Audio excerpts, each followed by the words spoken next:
자, 제가 팔자주름을 해결하는 방법으로 여러 가지 방법 중에 가장 추천드리는 방법은 이용해서 팔자주름을 어느 정도 펴주고 가장 간단하면서도 효과적인 방법으로 생각을 하고 있습니다.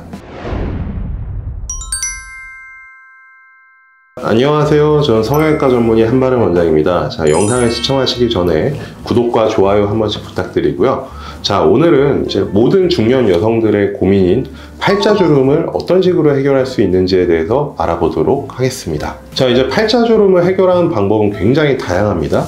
왜냐하면 뭐 실리프팅도 있고, 지방이식 하는 방법도 있고, 필러로 채우는 방법도 있고, 수술 중에는 이제 귀족 수술이라고 해서 보형물을 넣는 방법도 있는데요. 일단 이런 것들이 어떤 장점이 있고 단점들이 있는지 좀 비교를 해보도록 할게요. 자, 먼저 이제 실리프팅 같은 경우에는 이제 팔자주름이 생기는 이유가 앞볼에 있는 이제 지방 조직이 쭉 내려오면서 생기게 되는 거거든요. 다시 원래 상태로 그럼 앞볼이 위로 올라가게 되면 팔자주름은 당연히 펴지고 옅어지게 되겠죠. 따라서 이제 팔자주름이 깊어진 원인에 따른 이제 가장 분명한 치료 방법이라고 할 수가 있을 것 같아요. 하지만 이제 팔자주름 자체가 우리 얼굴에서도 굉장히 깊고 강한 주름 중에 하나거든요.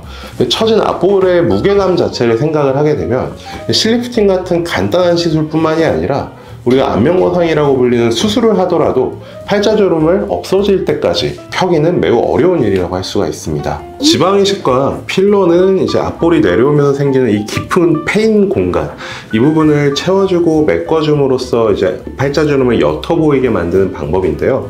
이전에 이제 지방이식과 필러의 장단점에 대해서 제가 설명해드린 영상이 있으니 자세한 점은 그 영상을 참고하시면 좋을 것 같고요. 얼굴에 전체적인 볼륨을 주고 싶거나 많은 양이 필요할 때는 지방이식이 좀 더 장점이 있고, 이제 간단하게 한 부분만 시술을 하거나 혹은 어떤 한 부분에 집중적으로 볼륨감을 주고 싶을 때는 필러를 좀 더 하시는 게 낫다라고 말씀을 드렸었거든요.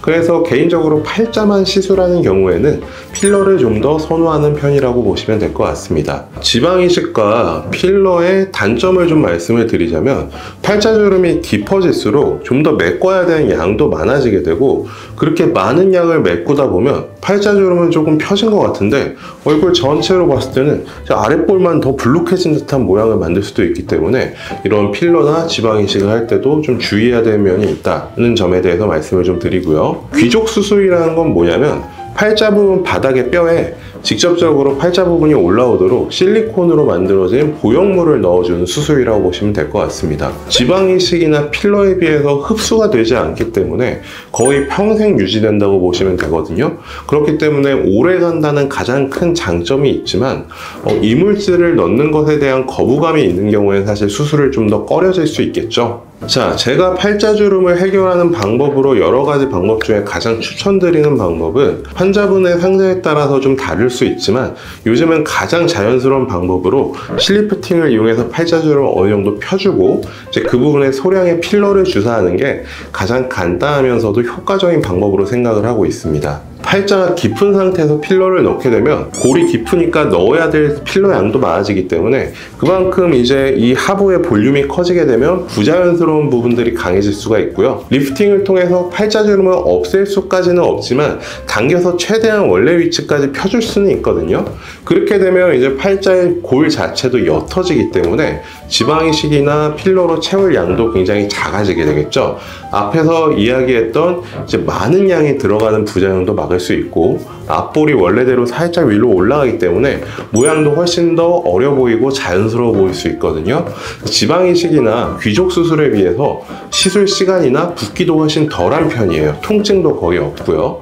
그래서 이제 팔자주름이 고민이신 분들이라면 먼저 조금 당기고 채우는 방법을 생각해 보시는 것이 가장 만족감이 높을 것이다 라고 저는 생각합니다. 자, 오늘은 팔자주름을 해결할 수 있는 여러 가지 방법에 대해서 알아보았고요. 궁금하신 점이 있으시다면 댓글로 남겨주시면 제가 직접 답을 드리도록 하겠습니다. 지금까지 성형외과 전문의 한바름 원장이었습니다. 고맙습니다.